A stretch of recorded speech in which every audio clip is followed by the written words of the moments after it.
Good morning, class. We're in reading. Monday, Tuesday is a short read, so you should have this book with the cheetah here. He's standing up. Remember, it's smaller than the other one, not the guy with the airplane. Each of our units has a unit opener. This one is Think It Through. It's on page 16. The idea for the next 5 weeks is going to be how can a challenge bring out our best? Sometimes when something's really super hard and we overcome it, that brings out our best. And so challenges in your life bring out your best. We got this crow, he's got a problem.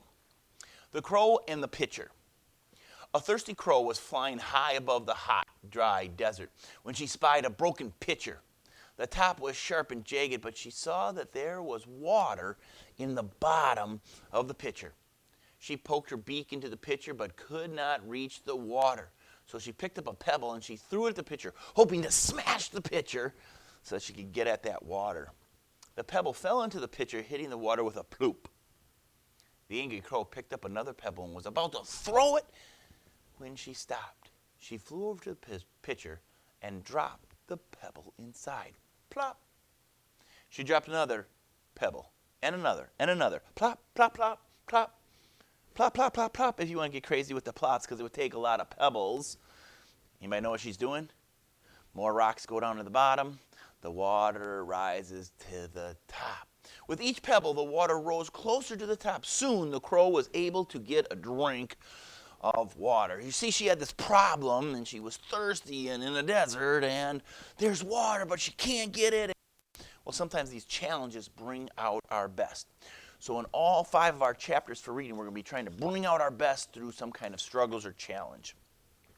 If you turn the page 18, now we got the unit opener done. We're going to go to chapter 1 opener. Our essential question, I always put it on the board, where do good ideas come from?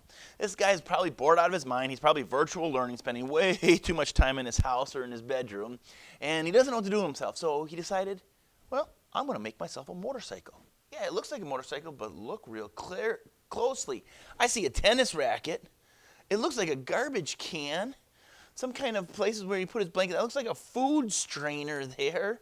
He's got some little pots and pans, and right there is his desk lamp now, his handle bars for his, well, good idea motorcycle. Where do these good ideas come from? Well, I don't know about you, but a lot of times my good ideas come from other teachers. Good ideas come from things that I saw on TV. Good ideas come from things that I see in other people's yards or houses. This spring I built a big garden behind my house, and I didn't come up with the idea on my own. I actually saw it in somebody else's garden. So where do our good ideas come from? We want to think about that. People come up with all sorts of creative and original ideas every single day. Sometimes a clear idea is a result of an accident or brainstorming. One of our vocabulary words, we'll talk about it in a minute. Or maybe observation. What do you think the boy gave the idea in the photo, build a motorcycle? 2, what are some examples of clever ideas? Maybe clever ideas that you've had. And then last, where do you get those ideas? Where do your good ideas come from? On Mondays, we're always going to take the vocabulary. Turn the page. Page 20 and 21. You got lots of options now. You can follow along on page 20 and 21. You can check out the board where I've given us the definitions, as well as these pictures. Okay, the pictures will help you. The first one is brainstorming, like we just talked about. Brainstorming is to solve a problem by having group members all contribute to an idea. Notice in the pictures, the boy began to brainstorm his idea for their project. They're going to do this big project for school, and so we got to come up with ideas first, keywords, ideas, and they're going to contribute them from a group. Brainstorming doesn't usually happen all by yourself, but a lot of times in a group. 2, flattened. Jess enjoyed rolling out the flattened dough. Flattened, made flatter, or more level or smooth. We flatten lots of things. I love flattening dough, especially if you're going to make like sugar cookies around Christmas time. Oh, Christmas tree sugar cookies with green icing. Delicious.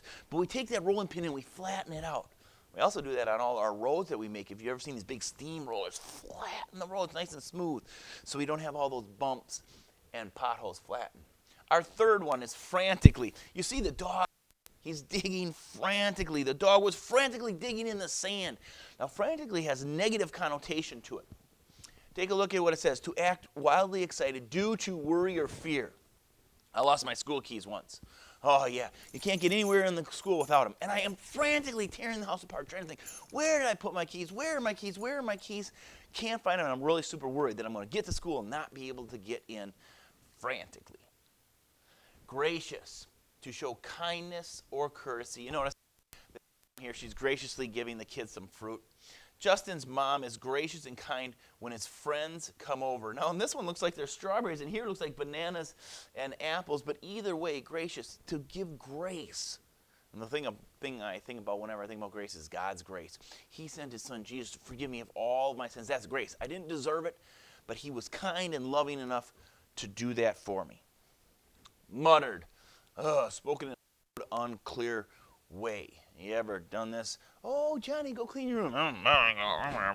And you mutter under your breath maybe something disrespectful. And you see this boy here, he's muttering to himself as he read my paper. Okay? We don't want you to do that with your parents. Mutter under your breath. Official. The definition is to be properly approved or authorized. You guys just signed some official documents when you came to get your Chromebooks. You signed your name that says, hey, if we break it, we're going to pay for it. That was an official document. Original. Maria's artwork was unique and original. That means like one of a kind. To do, make, or think of something that's new or different. Hopefully you guys colored your Mandalorian pictures, and hopefully they're going to look all different. They're original. You made yours different than I probably made mine. That would be an original. And the last one, I don't think it tastes too good, but it's kind of fun. This old grandfather and Maya, they're throwing hard, stale bread to the birds. I don't know about you at your house, but at my house, we don't really eat the crust, the last pieces on the loaf of bread. And if you keep those in a bag, they'll get hard and crunchy, and you can take those and you can feed the ducks or the geese somewhere at a park. That's what they're doing in that picture. Stale means old or not fresh. All right, guys. Excuse my sneeze. We're going to do a worksheet that pertains to this. It's going to be in my second video, so stay tuned. All right, God bless your day.